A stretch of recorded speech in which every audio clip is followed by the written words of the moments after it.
Ukrainian troops celebrating the liberation of Balakia, the town's recapture part of a wave of recent Ukrainian military successes, which have spooked the Kremlin. In response, President Putin has announced his country's first mobilization since the Second World War. These pictures show Russian regular forces training pre-war.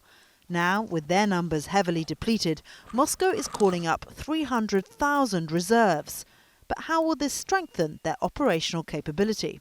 It's 300,000 people who don't want to go to war. There's not going to be any of them happy about going.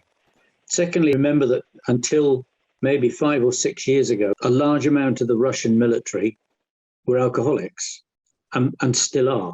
So you're going to be bringing in a lot of people who have a habit of alcohol.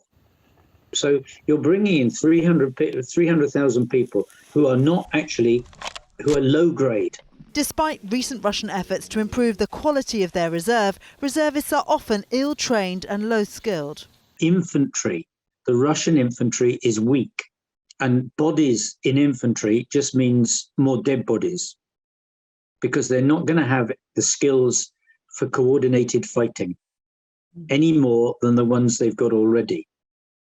So the ones they've got at the moment, all they're doing is just pushing them over the line, basically to die, because the Ukrainians are just so much better soldiers and getting better all the time. Abandoned Russian equipment in recently recaptured Kharkiv. The Russians have given their first update on the official death toll since March this year, claiming 5,379 service personnel have been killed. Western sources put this figure almost 3 times higher. Some of the Russian media have picked up on this and said, if it's only 5,000, why do we need 300,000 more? So there's already and Shoigu also said, if I got it right, that 95% of those injured have already returned to the front line. Well, that's just complete and utter garbage, isn't it?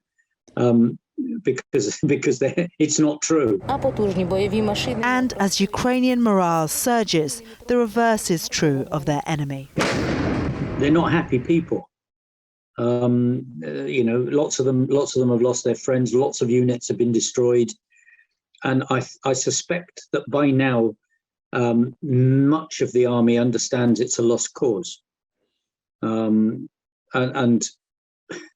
it is in many ways. The question is how much now can Ukraine do before they get stopped by the weather? Will people continue to give them the ammunition and the vehicles they need to keep the fight going? If you enjoyed this video, don't forget to like and subscribe.